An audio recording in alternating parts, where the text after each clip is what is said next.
Hello दोस्तों, आज हम एक नए चैप्टर के बारे में बात करेंगे जिसका नाम है कार्य तथा ऊर्जा, यानी कि वर्क एंड एनर्जी। इसमें सबसे पहले हम कार्य के बारे में बात करेंगे। हम ये समझेंगे कि कार्य आखिर होता क्या है।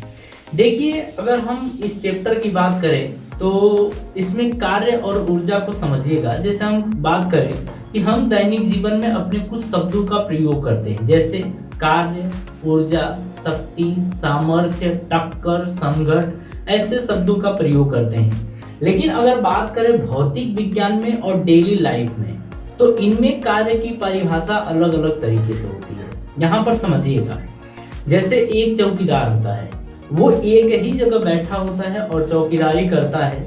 हम डेली लाइफ में बोलते हैं कि ये अपना काम कर रहा है।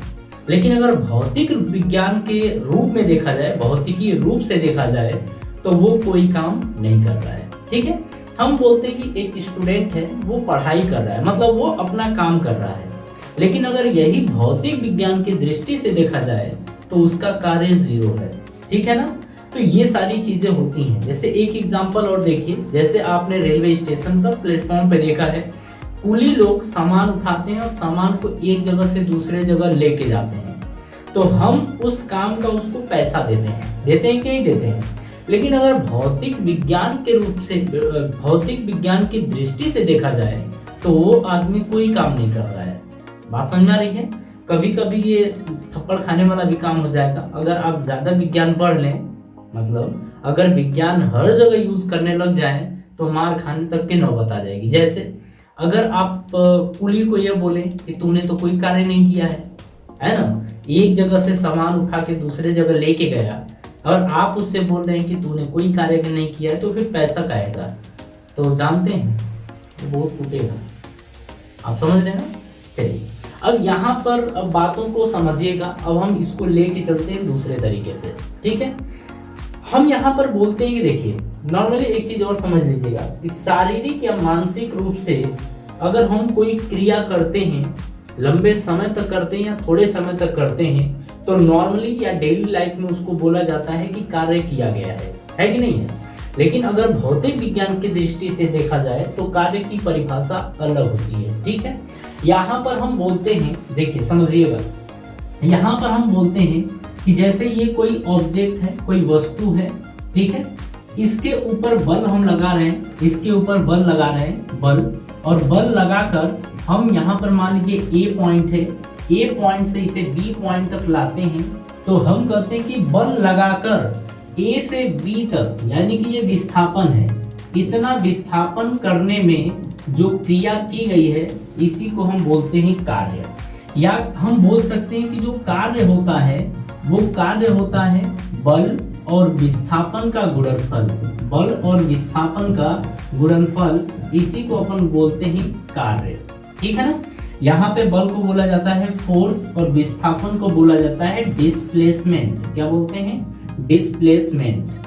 अब यहाँ पर समझिएगा, ये होता है work is equals to force into displacement. अब ये तो नॉर्मल एक हो गया। ठीक है, अगर मान लीजिए थोड़ा टिपिकल टाइप का इसमें अगर परिभाषा देखा जाए या क्वेश्चन पूछे तो उसको कैसे आंसर देंगे, यानी कि उसका आंसर कैसे देंगे उसको देखिए यहीं पर, चलिए यहीं पर समझ लेते हैं। यहाँ पर तो आपने बल ऐसे लगाया, लेकिन मान लीजिए इसको खींच रहे हो, क्या कर रहे हो? खींच रहे हो। तो जब खींचेंगे आप, मान लीजिए रस्सी बंधी पड़ी है और रस्सी से आप ऐसे खींच रहे हैं, तो आप बल लगा रहे हैं इस दिशा में, बल लगा रहे हैं उस दिशा में। ठीक है ना। और विस्थापन किधर होगा? जब बल आप ऐसे किसी चीज को ऐसे खींचेंगे तो वो आगे आएगा, ऊपर नहीं उठेगा। ये आगे जा रहा है, यहां से यहां तक ये आ रहा है, तो विस्थापन एक्चुअली में होगा किधर? अरे विस्थापन तो यही होगा ना, मतलब यहां से लेके यहां तक ये विस्थापन होगा। लेकिन बल तो आप इस दिशा में लगा रहे हैं, तो यहाँ पर अगर ऐसा केस मिल जाए तो आप यहाँ पर बोलेंगे कि कार्य बराबर बल, और इसके बाद ना एक डॉट लगता है। थोड़ा सा समझदारी वाली बात है, इसको बोलते हैं डॉट, फिर गुणे विस्थापन।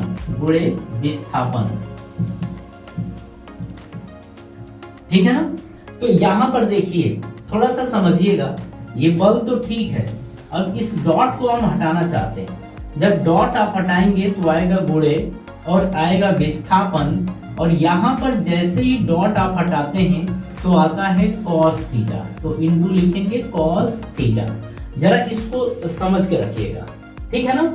अगर इसको देखा जाए तो W बल को दिखाएंगे F से, बल को किससे दिखाएंगे, ये क्या था बल, तो बल को दिखाएंगे F से, तो F इंटू विस्थापन को अपन दिखाएंगे S से, S, ठीक है ना। ऐसे S ले लीजिए, D ले लीजिए, आप नॉर्मली S ले लीजिए। S क्या है आपका विस्थापन, तो ये लिखिए S इंटू cos थीटा, तो इसको आप बोलेंगे, इसको ऐसे भी बोल सकते हैं Fs cos थीटा, ये आएगा W, तो W is equals to Fs cos theta.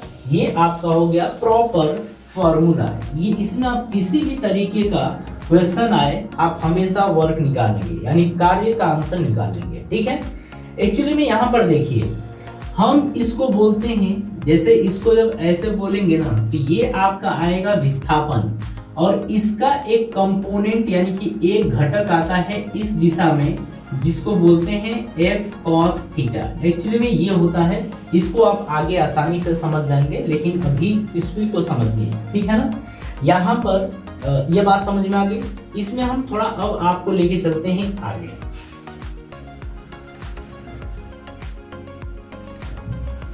देखिए, ये चैप्टर अपने आप में एक इंटरेस्टिंग चैप्टर है।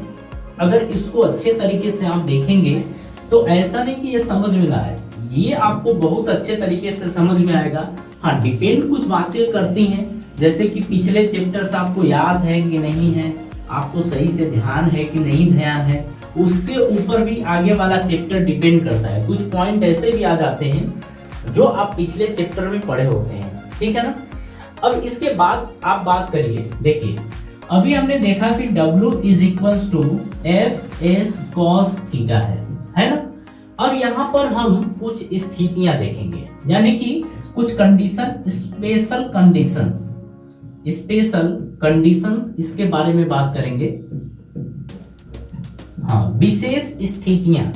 पहली चीज ये देख लीजिए, जैसे हम यहाँ पर लिख दे रहे हैं, यहाँ पर दिखा दे रहे हैं कि ये रहा और ये आपका ऑब्जेक्ट रहा, ये आपका ऑब्जेक्ट रहा, ठीक है, वस्तु जिसका द्रव्यमान m है। अभी इससे कोई मतलब नहीं है, इसके ऊपर आप एक बल लगा रहे हैं इधर की तरफ जो F है, ठीक है, और इनके बीच का कोण, विस्थापन और बल के बीच का कोण जो है वो थीटा है। अब यहाँ पर बात समझिएगा, सबसे पहले हम ये बोले कि अगर थीटा की वैल्यू 0 डिग्री हो जाए तो, थीटा की वैल्यू 0 डिग्री हो जाए तो कहने का मतलब है कि आपका विस्थापन किधर है, इधर, और बल भी अगर लग जाए, ये आपका विस्थापन है, मतलब ये विस्थापन है, और इसी दिशा में आपका बल भी लग जाए, मतलब आप किसी वस्तु को खींच रहे हैं इसी के दिशा में, यानी कि इसको सीधे खींचिए, रस्सी को ऐसे खींचिए, ऐसे, ठीक है, तो वहां पर थीटा की वैल्यू 0 डिग्री यानी कि कोण 0 डिग्री हो जाएगा। अब यहाँ पर एक चीज आपको ध्यान रखना है, वो देखिए, आप ना cos थीटा की वैल्यू याद कर लीजिए। देखिए, हम यहाँ पर बात करें cos थीटा के बारे में, तो cos, ठीक है, हम 0 डिग्री की बात करेंगे, हम 30 डिग्री की बात करेंगे, 45 डिग्री की बात करेंगे, 60 डिग्री यानी 60 डिग्री की बात करेंगे, और 90 डिग्री यानी कि 90 डिग्री की बात करेंगे, ठीक है। अब यहाँ पर हम ये देखेंगे कि इनकी वैल्यू क्या होंगी। देखिए, cos 0 की वैल्यू होती है 1, cos 30 की वैल्यू होती है √3/2, cos 45 की वैल्यू होती है 1, और cos 60 की वैल्यू होती है 1/2, और cos 90 की वैल्यू होती है 0। आप इतनी बातें अच्छे तरीके से याद रखिएगा। ये कुल मिला के cos थीटा की वैल्यू आपको याद होनी चाहिए, 0 degree, 30 degree, 45 degree, 60 degree, 90 degree. cos 0 की वैल्यू 1, cos 30 की वैल्यू √3/2, cos 45 की वैल्यू 1, cos 60 की वैल्यू 1/2, cos 90 की वैल्यू 0, ये होता है। इसको आप ध्यान रखिएगा। यहाँ पर अगर हम cos 0 डिग्री की वैल्यू देखें तो कितनी होगी, 1, और आपको ये पता है, तो W बराबर आपका क्या आ जाएगा, F की वैल्यू F रहने दीजिए, S को S रहने दीजिए, cos थीटा यानी कि cos 0, और cos 0 की वैल्यू कितनी होती है, 1, तो इसको लिख सकते हैं Fs, ठीक है ना, Fs। और यहाँ पर ध्यान रखिएगा, यही होता है मैक्सिमम, अधिकतम। अगर कभी आपसे अधिकतम कार्य पूछे तो आप हमेशा कॉस थीटा की वैल्यू 0 डिग्री ले लेंगे। बात समझ में आ रही है? अब आगे की कहानी समझिए। पहला पॉइंट तो हो गया। सेकेंड पॉइंट की बात करते हैं। अगर आपको बोल देता है कि थीटा की वैल्यू 30 डिग्री है, मतलब यहाँ पर विस्थापन और बल के बीच का कोण अगर 30 डिग्री है, तो यहाँ पर आप लिखेंगे cos 30, और cos 30 डिग्री की वैल्यू होती है √3/2। यहाँ पर पूछेगा कि आपने कार्य कितना किया है, तो आप लिखेंगे W = Fs और cos 30 यानी cos थीटा, यहाँ पर लिख दीजिए cos 30, और cos 30 की वैल्यू होती है √3/2। तो यहाँ से आप लिखेंगे Fs × √3/2, या इसे लिख सकते हैं √3/2 × Fs, ये आ जाएगा। ठीक है ना? बात समझ में आ रही है? अब यहाँ पर तीसरा कंडीशन देखिए क्या हो सकता है। यहाँ पर आप ले लीजिए थीटा की वैल्यू 45 डिग्री, और आपको पता है कि cos 45 डिग्री की वैल्यू होती है 1, ऐसा होता है। यहाँ पर देखिए W = लिखेंगे Fs, और cos थीटा की जगह यानी cos 45, यहाँ पर cos 45 यानी कि 1, ये आ जाएगा Fs के बराबर। ये आपका आंसर हो गया। ठीक है ना? इसके बाद अगर फोर्थ कंडीशन की बात की जाए, तो यहाँ पर हम थीटा की वैल्यू 60 डिग्री ले लेते हैं। यहाँ पर हमको पता है कि cos 60 डिग्री की वैल्यू होती है 1/2।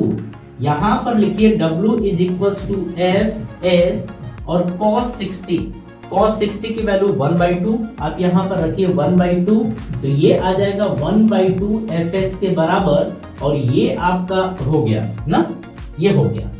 अब यहाँ पर एक चीज और बच रहा है, cos 90। यहाँ पर हम देखेंगे कि थीटा की वैल्यू 90 डिग्री है, और यहाँ पर cos 90 की वैल्यू होती कितनी है? cos 90 की वैल्यू होती है 0 डिग्री, 0 के बराबर। यहाँ पर इसका क्या मतलब है कि विस्थापन हो रहा है इधर, और बल लग रहा है ऊपर की तरफ। बल किधर लग रहा है? ऊपर की तरफ। अब इन दोनों के बीच का जो कोण है वो 90 डिग्री, एंगल है 90 डिग्री। तो cos 90 की वैल्यू होती है 0। यहाँ पर लिखेंगे W = Fs, और cos 90 की वैल्यू 0, यानी कि वर्क क्या आ जाएगा? 0। यहाँ पर ध्यान से समझिएगा, अगर बल और विस्थापन के बीच का कोण कभी 90 डिग्री यानी कि 90 डिग्री दिख जाए, तो वहां पर आप बोलेंगे कि कोई भी कार्य नहीं किया गया है। मेरी बात समझ में आ रही है? यहाँ पर इसको एक एग्जांपल के थ्रू समझिए। ठीक है ना? इसको, और यहाँ पर आप बोलेंगे कि जो कार्य किया गया है वो कोई कार्य नहीं किया गया है, वो कोई कार्य नहीं किया गया है। एक चीज आपको और याद रखना है, यहाँ पर आपको cos 180 डिग्री की वैल्यू याद रखनी है। cos 180 डिग्री, और cos 180 डिग्री का मतलब यहाँ पर -1 होता है। क्या होता है? -1। cos 180 डिग्री की वैल्यू होती है -1। यहाँ पर अब अच्छे से समझिए, हम यहाँ पर अगर cos 180 डिग्री कहने का मतलब है कि विस्थापन हो रहा है इधर और बल लग रहा है इधर। कभी कभी आप देखते हैं जैसे आपकी भैंस भाग रही हो और आप भैंस को ऐसे पकड़ के खींचे और भैंस पीछे की तरफ जाए, तो आप तो बल इधर लगा रहे हैं लेकिन भैंस पीछे की तरफ जा रही है, यानी कि यहाँ पर निगेटिव वर्क किया गया है, ऋणात्मक कार्य किया गया है। तो यहाँ पर बोलेंगे कि W = Fs cos 180 डिग्री, तो ये आ जाएगा माइनस इसकी वैल्यू -1, तो आगे चला जाएगा तो -Fs, ये हो जाएगा आंसर। बात समझ में आ रही है? देखिए इतनी कंडीशंस को आपको याद रखना है, और ये वैल्यूज आप हमेशा याद रखेंगे, इसको भूलेंगे नहीं। अगर भूल गए तो इसका मतलब आप अच्छे क्वेश्चंस नहीं कर सकते हैं। बात समझ में आ रही है? कुल मिला के इसको आपको भूलना नहीं। ठीक है? हाँ जी, चलिए एक चीज और अपन देखते हैं। यहाँ पर देखिए जैसे कि हमने बोला कि W = होता है Fs cos थीटा, ये होता है। यहाँ पर दो कंडीशंस और हैं जहां पर कार्य 0 होगा। हम पहले में ये बोल देते हैं कि मान लीजिए F की वैल्यू 0 डिग्री हो। कहने का मतलब है कि कोई ऑब्जेक्ट, कोई वस्तु इधर की तरफ मान लीजिए ऐसे जा रहा है, लेकिन हम इसके ऊपर कोई भी बल नहीं लगा रहे, वो जा रहा है। ठीक है ना? बिना बल लगाए। कहने का मतलब कि कोई गेंद डगराते हुए आ रही थी, ठीक है, किसी और ने बल लगाया था, लेकिन डगराते हुए जा रही थी, हम केवल देखे लेकिन उसके ऊपर बल नहीं लगाए। इसका मतलब यहाँ पर यह है कि हमने कोई बल नहीं लगाया, तो W is equal to F की जगह 0 रख दीजिए। भले विस्थापन हुआ हो और चाहे एंगल कोई भी हो, लेकिन 0 से किसी नंबर में आप मल्टीप्लाई यानी गुणा करेंगे तो उसकी वैल्यू 0 ही आएगी। ठीक है, तो ये कंडीशन तो ये हो गई। दूसरी कंडीशन आपकी होती है, मान लीजिए किसी वस्तु के ऊपर आप बल लगातार लगा रहे हैं। मान लीजिए कि मैं ही इस दीवार को धक्का दे रहा हूँ, लेकिन बल तो मैं लगा रहा हूँ, लेकिन क्या ये दीवार पीछे की तरफ खिसक रही है? नहीं। तो यहाँ पर आप बोलोगे कि विस्थापन क्या है? 0। विस्थापन 0 है तो W इज इक्वल्स टू क्या आएगा? F। तो बल तो आपने लगाया लेकिन विस्थापन 0 है और एंगल चाहे कुछ भी हो, इसकी वैल्यू क्या आएगी? 0, क्योंकि किसी भी नंबर का 0 में गुणा करते हैं, मल्टीप्लाई करते हैं तो 0 ही आता है। एक कंडीशन और देख लीजिए, ये कि अगर थीटा की वैल्यू 90 डिग्री थी, यानी कि कोई वस्तु इधर की तरफ जा रही थी और आप इसके ऊपर बल या तो ऊपर की तरफ लगा रहे थे या नीचे की तरफ लगा रहे थे, ठीक है ना। विस्थापन किधर है? विस्थापन इधर की तरफ है या इधर की तरफ भी हो सकता है। बल या ऊपर लगाओ या नीचे लगाओ, आपने यही किया है। तो यहाँ पर cos 90 की वैल्यू आप देखते हैं 0 डिग्री होती है, ये 0 होता है। cos 90 डिग्री की वैल्यू 0, तो यहाँ से W is equal to F S और cos 90 0, यानी कि आ जाएगा 0। तो ये 3 कंडीशंस नॉर्मली आपको देखने को मिलते हैं जहां पर वर्क डन यानी कि कार्य 0 होता है। कहानी समझ में आ रही है? तो ये चीज आपको समझ में आ गई होगी। अब इसके बाद हम बात करते हैं कार्य के प्रकार के बारे में। हम ये देखेंगे कि जो कार्य है उसको कितनी कैटेगरी में डिवाइड किया गया है। तो यहाँ पर देखिए, हम बात कर रहे हैं कार्य के बारे में, यानी कि वर्क। इसको देखिए 2 कैटेगरी में डिवाइड किया गया है। एक को बोला जाता है धनात्मक कार्य और दूसरे को बोलते हैं ऋणात्मक कार्य, पॉजिटिव वर्क और निगेटिव वर्क। ठीक है, तो एक को बोलते हैं अपन धनात्मक कार्य, धनात्मक कार्य। इसको बोला जाता है पॉजिटिव वर्क, पॉजिटिव वर्क। ठीक है, और एक होता है आपका ऋणात्मक कार्य, यानी कि इसको बोल सकते हैं ऋणात्मक कार्य, यानी कि हम कहते हैं निगेटिव वर्क। तो हम यहाँ पर ये बोलते हैं कि वर्क को यानी कार्य को 2 कैटेगरी में डिवाइड किया गया है, पॉजिटिव वर्क और निगेटिव वर्क। ठीक है, धनात्मक कार्य और ऋणात्मक कार्य। यहाँ पर अब समझिएगा, अगर हम धनात्मक कार्य की बात करें तो यहाँ पर अब मेरी बातें अच्छे से समझिएगा, ठीक है ना। देखिए, हम यहाँ पर बात कर रहे हैं थीटा के बारे में। मतलब ये सारी की सारी डिपेंडेंसी जो है वो मतलब ये कि धनात्मक कार्य और ऋणात्मक कार्य ये निर्भर करेगा इसके ऊपर, यानी कि थीटा के ऊपर। किसके ऊपर? थीटा के ऊपर। हम थीटा की कहानी को समझ लेते हैं, ठीक है ना। हाँ जी, अब हम बात करेंगे यहाँ पर कि किस तरीके से धनात्मक कार्य और ऋणात्मक कार्य देखा जाता है। आपने देखा कि ये थीटा के ऊपर डिपेंड करता है। यहाँ पर समझिएगा, जैसे कि मान लीजिए कि ये कोई ऑब्जेक्ट है, कोई वस्तु है, ठीक है, और इसके ऊपर ध्यान से बात को समझिएगा, यहाँ पर ये विस्थापन है और ये बल है। अब इस बल के बारे में समझिएगा, हम यहाँ पर कई तरीके से ऐसे बना दे रहे हैं, इसको F1 और इसको F2। विस्थापन देखिए इधर ही है, ठीक है ना, विस्थापन इधर है, और एक इसको बोल देते हैं F3 और इसको बोल देते हैं F4। अब मेरी बात समझिएगा, हम बोल रहे हैं कि जब अगर थीटा की वैल्यू, कहने का मतलब है अगर थीटा की वैल्यू, ये क्या रहेगा, अगर बल मान लीजिए इस दिशा में है, यानी कि F1 की बात कर रहे हैं, ठीक है ना। अगर ये F1 से F3 के सॉरी ये F1 है ना, तो इसको F डैश ले लीजिए। F डैश से F2 के बीच में जितने कोण होंगे, कहने का मतलब है कि 0 से 90 डिग्री के बीच में, 0 से 90 डिग्री के बीच में अगर कोण है, यानी कि बल लग रहा है इससे इसके बीच में, तो आप कहेंगे कि कार्य धनात्मक होगा। कहने का मतलब है कि जो थीटा है उसकी वैल्यू 0 डिग्री से लेके 90 डिग्री के बीच में होनी चाहिए। 0 हो सकता है लेकिन 90 नहीं हो सकता है। क्यों? 90 डिग्री पे आपने देखा था कि वर्क जीरो हो गया था, कार्य जीरो हो गया था, ठीक है, ये बात ध्यान रखेंगे। लेकिन अगर 90 डिग्री से 180 डिग्री यानी कि F2 से F4 के बीच में आप कहीं पे भी बल इसके बीच में लगाएंगे, वहाँ पर कार्य निगेटिव होगा। कहने का मतलब है कि जो थीटा की वैल्यू है वो आपकी 90 से ज़्यादा हो और 180 डिग्री के बीच में हो तो आप कहेंगे कि कार्य निगेटिव है, कार्य ऋणात्मक है, कार्य ऋणात्मक है। बात समझ में आ रही है? इसको हम एग्जाम्पल के थ्रू समझेंगे। जैसे देखिए, पहले एग्जाम्पल के थ्रू मतलब हम धनात्मक कार्य की बात करेंगे। पहले एग्जाम्पल को आप समझिएगा।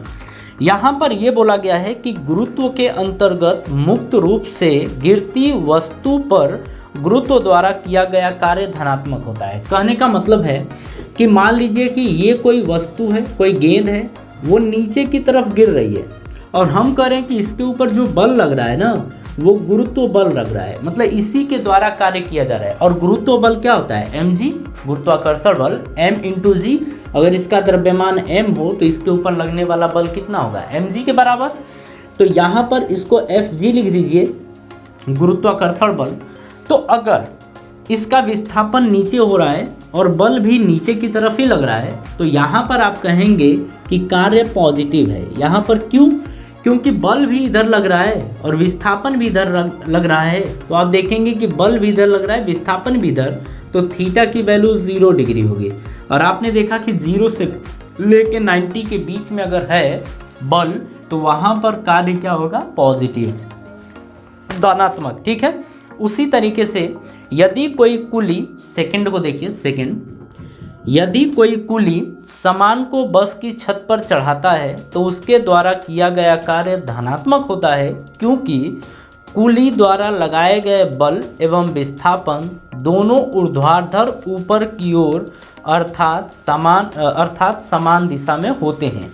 कहने का क्या मतलब यहाँ पर था कि एक कुली है, ठीक है ना, मतलब एक ये कुली है और ये अपने ना सिर पे कोई सामान ऐसे पकड़े पड़ा है और ये छत पे जा रहा है। किधर जा रहा है? छत पे। तो ये कुली इस सामान के ऊपर बल किधर लग रहा है? ऊपर की तरफ। और छत पे जा रहा है ना, तो छत पे भी ऊपर की तरफ जा रहा है। तो बल भी लग रहा है ऊपर की तरफ, विस्थापन भी हो रहा है ऊपर की तरफ, विस्थापन भी हो रहा है ऊपर की तरफ, मतलब दोनों के बीच का कोण क्या है? 0 डिग्री।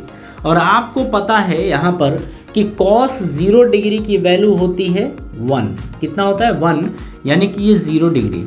तो 0 डिग्री 1, इसीलिए हम बोलेंगे कि कार्य कैसा होगा? धनात्मक, यानी कि पॉजिटिव। तीसरे की बात करते हैं।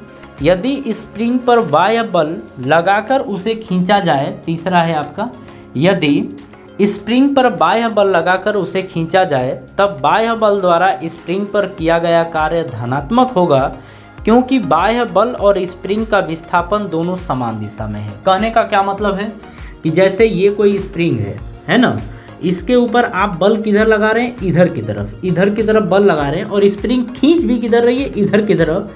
मतलब दोनों बल और विस्थापन दोनों की दिशा सेम है, इधर की तरफ दोनों है, तो इनके बीच का कोण कितना होगा? 0 डिग्री। और cos 0 की वैल्यू होती है 1, यानी कि ये होगा कार्य धनात्मक। कहने का मतलब है कि धनात्मक, ठीक है ना। इसके बाद अगर फोर्थ एग्जाम्पल की बात करें, यहाँ पर फोर्थ देखिए क्या दे रखा है। बोल रहा है कि रस्सा खींच के खेल में विजेता टीम द्वारा किया गया कार्य धनात्मक होता है, क्योंकि उनके द्वारा लगाया गया बल एवं उसके कारण उत्पन्न विस्थापन दोनों समान दिशा में होते हैं। कहने का क्या मतलब है कि जैसे ये टीम है ना, रस्सा खींची में ये टीम है, बहुत सारे लोग हैं, इधर भी टीम है और इधर भी बहुत सारे लोग हैं, ठीक है ना, इधर तगड़े लोग मिल गए और रस्सा खींची का खेल चल रहा है दोनों तरफ। अगर हम बोल रहे हैं कि ये विनर टीम है और ये लूज़र टीम है, ये विजेता है और ये हारी हुई टीम है, तो विस्थापन बल किधर लग रहा है? बल इधर भी लग रहा है और इधर भी लग रहा है, लेकिन इधर बल ज़्यादा लग रहा है और विस्थापन भी इधर ही हो रहा है। तो दोनों के बीच का कोण क्या है? 0 डिग्री। तो 0 डिग्री का मतलब 1। यहाँ पर कार्य कैसा होगा? धनात्मक, यानी कि पॉजिटिव। बात समझ में आ रही है? इसके बाद देखिए, अब हम बात कर लेते हैं निगेटिव वर्क यानी कि ऋणात्मक कार्य के ऊपर, कि ऋणात्मक कार्य हमें कैसे पता चलेगा कि ऋणात्मक कार्य हो रहा है कि नहीं हो रहा है, ठीक है ना, हम उसके ऊपर बात करेंगे। एक मिनट यार, ठंडी के कारण ना ये बोर्ड भी जल्दी मिट नहीं रहा है। हाँ जी, यहाँ पर समझिए, ऋणात्मक कार्य की बात करें तो एग्जाम्पल बस समझने को बाकी है।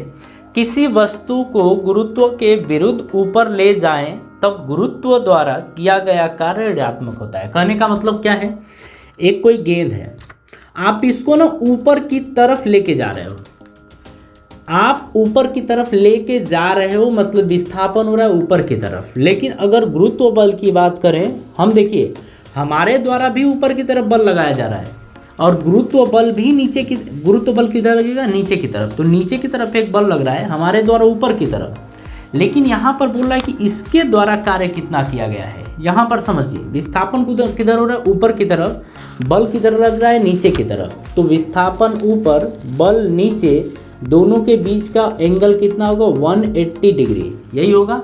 तो यहाँ से हम बोलेंगे cos 180 डिग्री, और cos 180 डिग्री की वैल्यू होती है -1, आपने देखा है।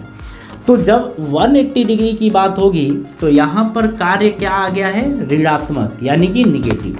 बात समझ में आई। दूसरे एग्जाम्पल की बात करें, गतिमान कार को रोकने के लिए लगाए गए ब्रेक के कारण कार्यरत घर्षण बल द्वारा कार पर किया गया कार्य ऋणात्मक होगा, क्योंकि घर्षण बल कार के विस्थापन के विपरीत दिशा में कार्य कर रहा है। जैसे कार, जैसे ना ये कोई ले लीजिए, ऐसे ही ये कोई कार है, इसके ऊपर बल लगाया गया, फिर भी विस्थापन कुछ दूर जाके रुकेगी ना, कुछ दूर जाके रुकेगी, मतलब विस्थापन इधर की तरफ होगा। लेकिन रोकने का काम कौन कर रहा है, घर्षण बल यानी कि फ्रिक्शन फोर्स। तो फ्रिक्शन फोर्स किधर लग रहा है, पीछे की तरफ, विस्थापन किधर हो रहा है, आगे की तरफ। दोनों के बीच का कोण कितना है, 180 डिग्री, और आपको पता है कि cos 180 डिग्री की वैल्यू -1, इसीलिए यहाँ पर कार्य भी कैसा होगा, ऋणात्मक होगा। बात समझ में आ रही है। इसी तरीके से यदि कोई कुली सामान को बस पर चढ़ाता है तो उस पर गुरुत्व द्वारा किया गया कार्य ऋणात्मक होगा, क्योंकि गुरुत्व बल व विस्थापन विपरीत दिशा में है। यहाँ पर भी वही बात है, कुली सामान लेके कहाँ चढ़ रहा है, बस के ऊपर की तरफ जा रहा है, तो विस्थापन ऊपर की तरफ है, लेकिन गुरुत्व बल इस सामान के ऊपर गुरुत्व बल किधर लगेगा, नीचे की तरफ, यानी कि mg नीचे की तरफ। दोनों के बीच का कोण 180 डिग्री यानी 180, और 180 की वैल्यू -1। तो यहाँ पर कहेंगे कि इसके द्वारा किया गया कार्य कैसा होगा, ऋणात्मक होगा।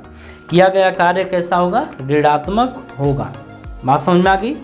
यहाँ पर ये कहानी खत्म होती है।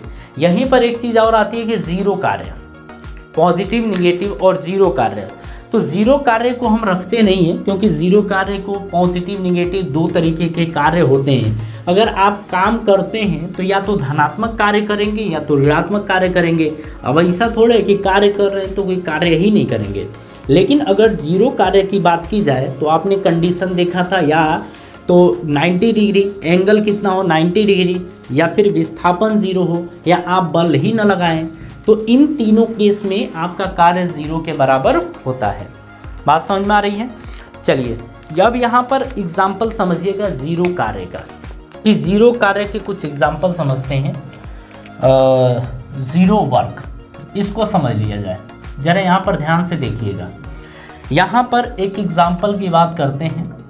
देखिए बोल रहा है कि वृत्तीय गति में वस्तु पर कार्यरत अभिकेंद्र बल की दिशा वस्तु के विस्थापन की दिशा के लंबवत होती है, अतः अभिकेंद्र बल द्वारा किया गया कार्य जीरो होता है। जैसे अभिकेंद्र बल किधर लगता है, अंदर की ओर।